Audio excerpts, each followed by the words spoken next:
നമസ്കാരം, കൊട്ടാരക്കര മീഡിയയിലേക്ക് സ്വാഗതം. റെയിൽവേ രംഗത്തും വൻ പ്രഖ്യാപനങ്ങളുമായി ധനമന്ത്രി നിർമ്മല സീതാരാമന്റെ ബജറ്റ് പ്രസംഗം.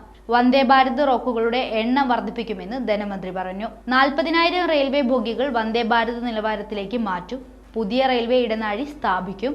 3 റെയിൽവേ ഇടനാഴികൾക്കാണ് രൂപം നൽകുക. റെയിൽ സുരക്ഷയ്ക്കായും കേന്ദ്ര ബജറ്റിൽ പ്രഖ്യാപനങ്ങളുണ്ട്.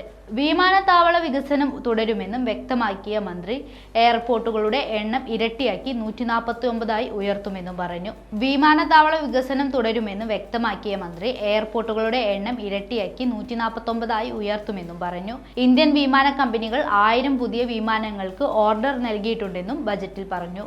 വൻ നഗരങ്ങളിലെ മെട്രോ വികസനം തുടരും. വ്യോമഗതാഗത മേഖലയും വിപുലീകരിക്കും. കൂടുതൽ വിമാനത്താവളങ്ങൾ യാഥാർത്ഥ്യമാക്കും. ഈ വാഹന രംഗ മേഖല വിപുലമാക്കുമെന്നും ധനമന്ത്രി പറഞ്ഞു. എന്നാൽ അതേസമയം നികുതി സ്ലാബുകളിൽ മാറ്റം വരുത്താതെ ധനമന്ത്രി നിർമ്മല സീതാരാമൻ കയറ്റുമതി തീരുവ ഉൾപ്പെടെ പ്രത്യക്ഷവും പരോക്ഷവുമായ നികുതികൾക്ക് ഒരേ നികുതി നിരക്കുകൾ നിലനിർത്താനാണ് ധനമന്ത്രി നിർദ്ദേശിച്ചിരിക്കുന്നത്. കഴിഞ്ഞ 10 വർഷത്തിലെ നേട്ടങ്ങൾ എണ്ണിപ്പറഞ്ഞ ധനമന്ത്രി ഇടക്കാല ബജറ്റിൽ വലിയ പ്രഖ്യാപനങ്ങൾ നടത്തിയിട്ടില്ല. സമ്പൂർണ്ണ ബജറ്റ് അല്ലാത്തതിനാൽ തന്നെ ഇതൊരു പ്രകടന പത്രിക മാത്രമായാണ് കണക്കാക്കുന്നത്.